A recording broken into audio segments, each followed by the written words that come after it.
Hello guys, bersama saya lagi dalam Alright Nopal Channel. Perkara yang menggempakan dan mengejutkan ya, awal subuh semalam sekitar jam 2.50 pagi, rumah MP Beruas telah dilempar sebuah bom botol menyebabkan satu buah kereta hangus ya, dan beberapa kereta yang lain juga turut terkesan dengan pembakaran.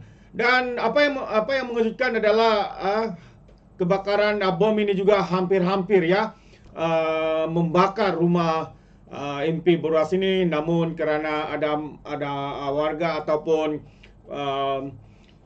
individu yang melihat ya, lalu memberikan amaran kepada tuan rumah iaitu MP Beruas sendiri. Dan hari ini MP Beruas membuat satu kenyataan media menyatakan bahawa beliau memaafkan ya pelaku yang menyebabkan rumah beliau hampir terbakar dengan perbuatan khianat ini. Jadi sahabat semua, saya mau membawakan anda untuk mendengar sesi sidang media ini bersama-sama dengan MP Beruas dan juga pemimpin-pemimpin DAP yang lain.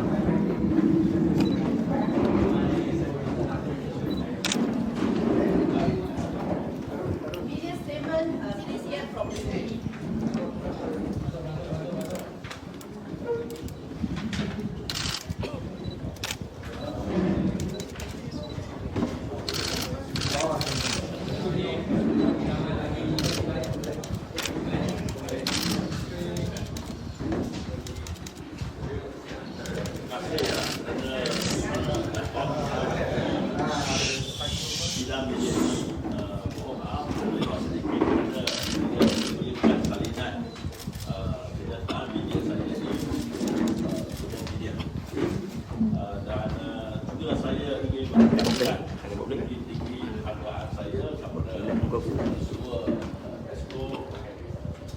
Adun, ahli parlimen dan ahli majlis dan semua rakan-rakan yang datang menyokong memberi sokongan kepada saya berkenaan dengan kejadian pagi ini.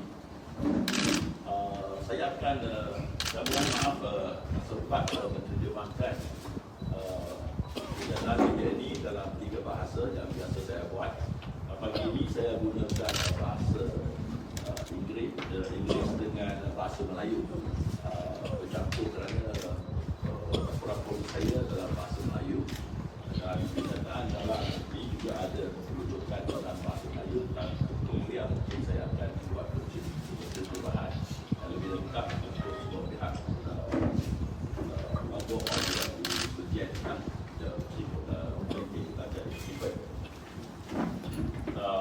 sidang media ini dipanggil kerana I suspected an arson at my house this morning at around 2:50 a.m. Today is 10 January, Wednesday, and I call on all political parties and religious-based organizations to act responsibly and not to stir up hatred and create unrest. Malaysians need to unite, fight against extremism and violence in our society. Inilah harapan saya. Jadi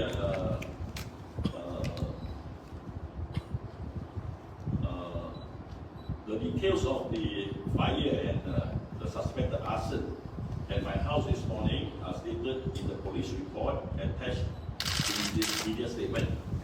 The fire is suspected to be an arson due to a broken bottle with an object looking like a firework candle taped to the bottle.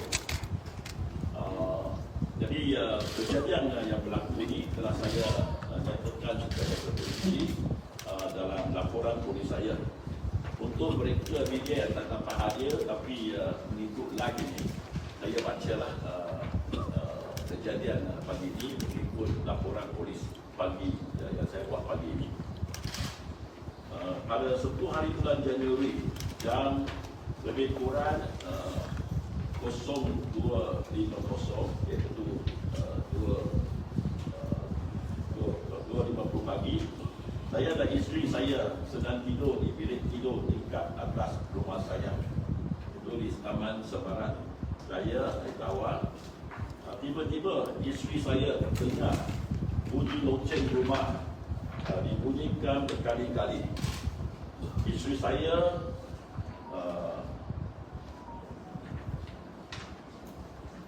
saya bangun dan buka tingkap dan mendengar ada orang menjerit api-api dalam bahasa Cina. Isteri saya tidak nampak sebarang api kerana terlindung oleh anjung rumah saya, the porch. The window down there got a porch, so he didn't see any fire at that point of time. Beliau turun ke tingkat bawah dan nampak motorkar jenis Mercedes model E300 nombor pendaftaran WBX 7411 telah dijilat api. Ini kereta yang biasa saya bawa. Beliau terus naik ke tingkat atas dan memanggil saya. Saya pun turun dan melihat keadaan. Saya membuka pintu rumah dan nampak motorkar Mercedes nombor pendaftaran WBX 7411 telah dijilat api, dan di bahagian hadapan motorkar berhampiran dengan pintu rumah saya ternampak satu botol kaca yang telah pecah dengan api kecil yang masih bernyala. Jadi masa itu saya pun syaki itu kemungkinan besar satu aset, kerana kalau bakar kereta di belakang dia satu tempat api, kalau dia berpunca daripada motorkar itu sendiri. Tapi saya nampak satu botol yang ada juga api bernyala.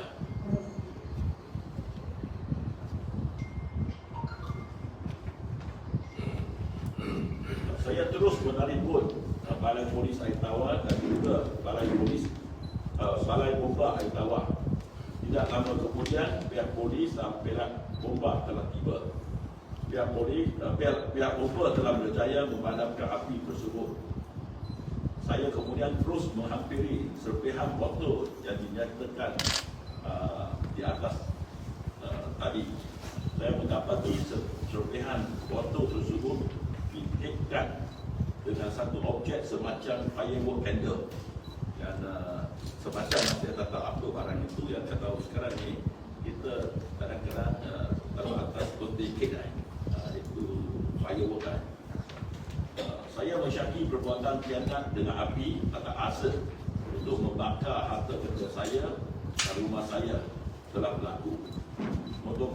Motorkar Mercedes saya hampir keseluruhan musnah dijilat api, dan dua buah kenderaan berdekatan, iaitu motorkar jenis Honda CR-V nombor pendaftaran AHM 7337 dan Hilux, motorkar Hilux pendaftaran AHC 1181 juga mengalami kerosakan akibat dari api kebakaran tersebut.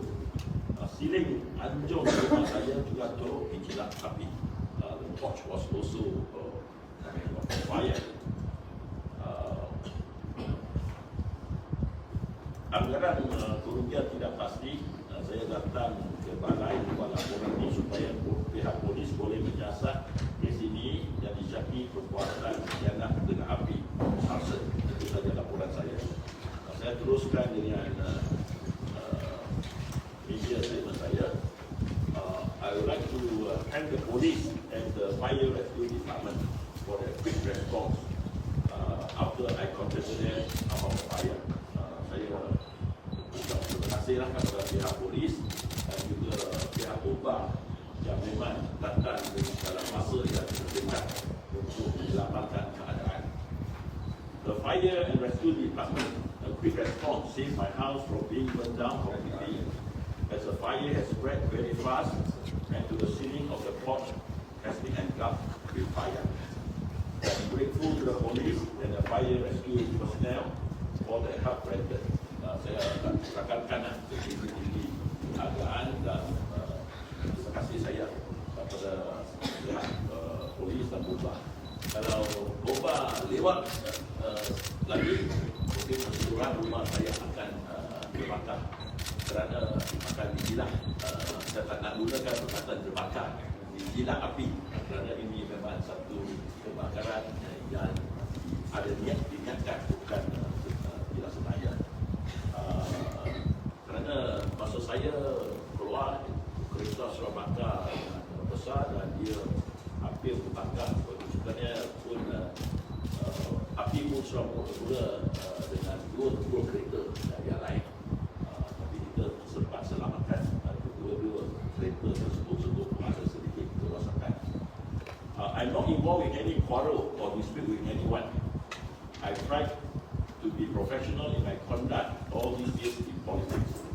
The only reason I suspect this suspected arson to occur is due to various statements I issued on 28 December 2023. Saya tak ada bergaduh dengan mana-mana pihak.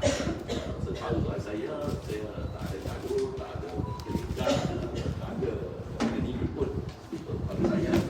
Orang anggap saya itu mungkin lain.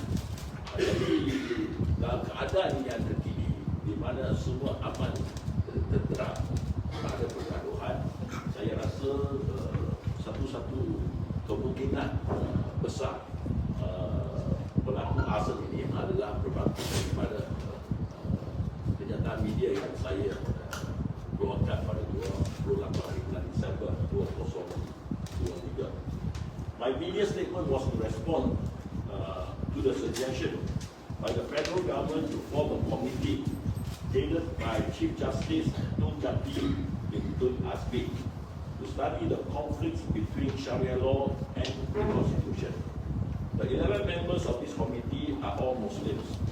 I suggested that non-Muslim constitutional experts be appointed into the committee so that saya ingin menekankan di sini. Anda boleh baca saya punya media statement dan sudah saya keluarkan dalam 3 bahasa.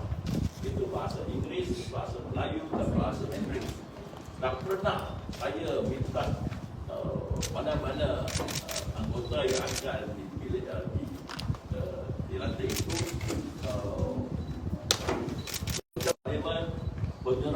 penyelarasan ini kalau berlaku kadang-kadang mesti membina perlembagaan persekutuan.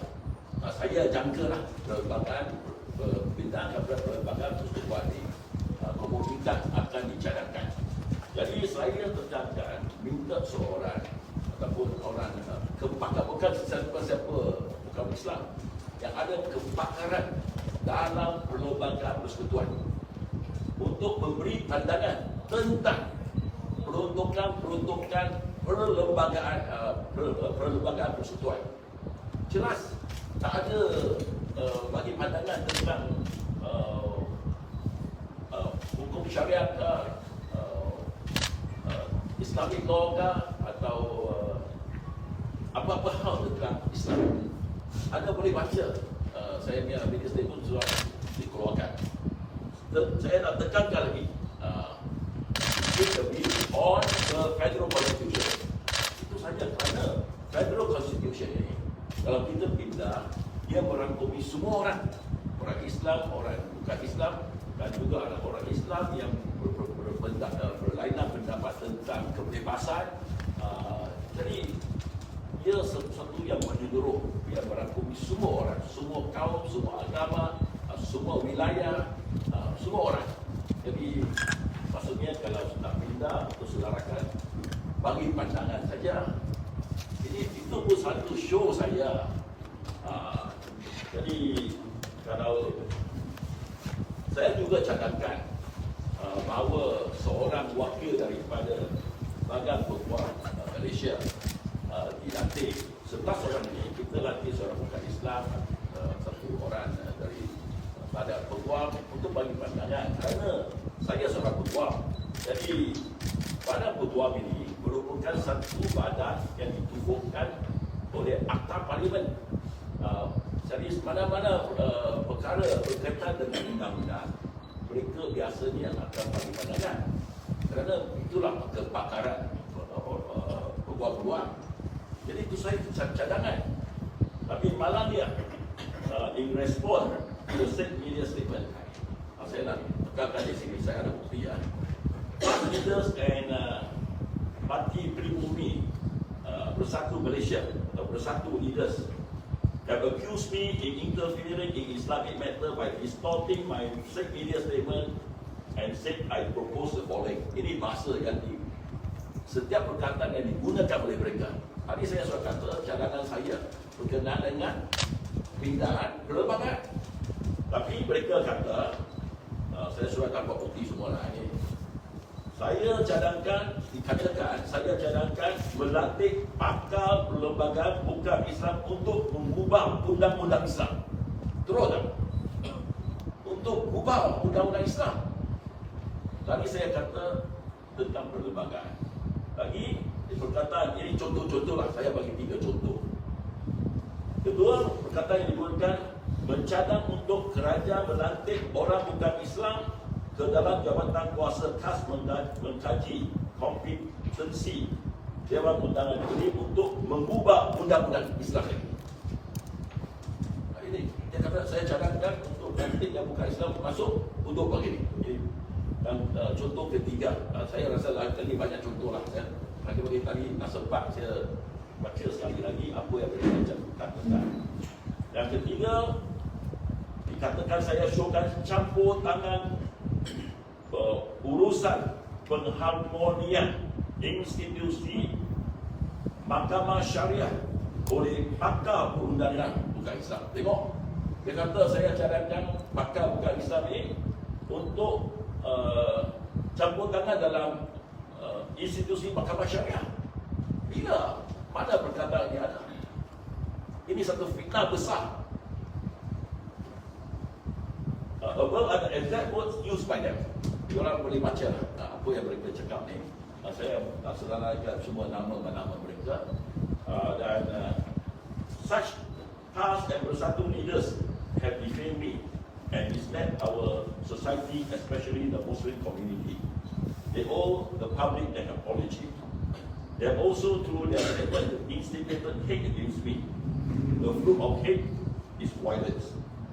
Kerana mereka mengapi-apikan, menghasut orang untuk benci saya. Kalau kita tahu akibat kebencian ialah keganasan, itulah yang berlaku bagi saya. Saya cakilah. Kalau tidak, kenapa orang nak bakar saya punya kereta, saya punya rumah, nak bakar kalau saya dalam rumah, bagi saya mati dalam rumah untuk bunuh saya.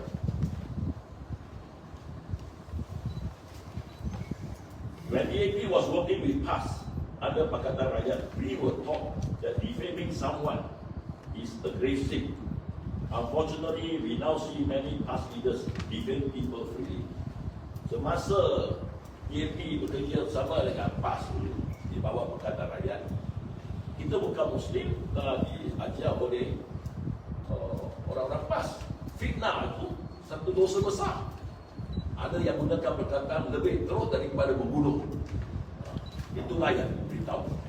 Tapi sekarang ni kita nampak pemimpin-pemimpin PAS, ramai daripada mereka, saya berkata semua, bebas memfitnah orang. Macam yang saya tunjukkan tadi. Saya kata bagi pandangan tentang pindahan, tentang perlembagaan persekutuan.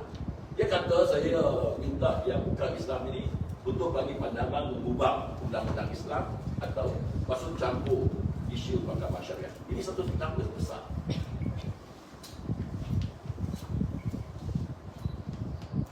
When I saw that my suggestion has been manipulated to stir intolerance and hatred by such people, I apologize and withdraw my suggestion. Apabila saya nampak cadangan saya tadi, cadangan saja dimanipulasikan oleh kumpulan-kumpulan seperti ini untuk intolerance, untuk orang kata intolerance tak masuk dan untuk menaikkan kebencian. Saya rasa lagi baik saya mohon maaf untuk tarik balik cadangan saya. Kerana demi kebaikan semua orang, saya tak nak yang ada yang terpesong oleh mereka. Kalau Badrul Hisham, itu cikgu bakar. Badrul Hisham sama ada cikgu bak. Wah, emosi berkobar-kobar. Tapi tepi dia orang pun ketawa sikit. Dia biar orang, dia tahu itu cara dia. Tapi cara dia itu tak betul.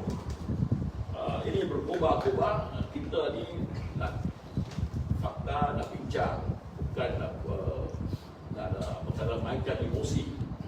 Ini sangat tidak bertanggungjawab. Sebab itu saya mohon maaf dan keluarkan satu statement pada 31 Disember. Kata saya tarik balik cadangan. Kalau ada segelintir, saya bukan semua Islam, kalau ada segelintir orang Islam yang kerana buat-buat ini tidak boleh terima cadangan pun, lebih baik saya jangan campur isu ini. Kemudian saya tadi kata saya hanya nak bagi pandangan tentang perlembagaan persekutuan. Saya tak nak jadi digunakan oleh kelompok-kelompok sedemikian untuk menghancurkan negara, menyebabkan puncak hancur dan tidak terteramat awal. Saya serahkan. Alright guys, itu dia sesi sidang media yang telah dibuat oleh MP Beruas, yang mana menjadi mangsa ya apabila ada tindakan khianat, ya cuba untuk membakar rumah beliau, namun akhirnya beberapa buah kereta terbakar seperti Mercedesnya yang hancur teruk, seperti dalam gambar ini.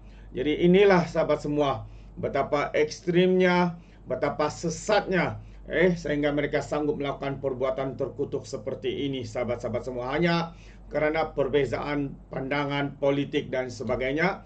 Ya, mereka membangkitkan amarah orang dengan memainkan sentimen bangsa dan agama. Hakikatnya MP Beruas sudah pun menarik balik dan memohon maaf ya atas pandangan yang dikeluarkannya itu. Bagaimana pandangan anda sahabat semua? Anda boleh berikan komen dalam ruangan komen. Ingat, komen dengan cara berhemah. Terima kasih. Sampai di sini saja, izinkan saya untuk mengundurkan diri, dan seperti biasa peribahasa mengatakan tapak pencangkap 2 ton keinginan. Dalam bahasa Melayunya, tepuk dada tanya selera. Sekian cerita pada Orange Nova Channel. Kita berjumpa lagi. Bye-bye.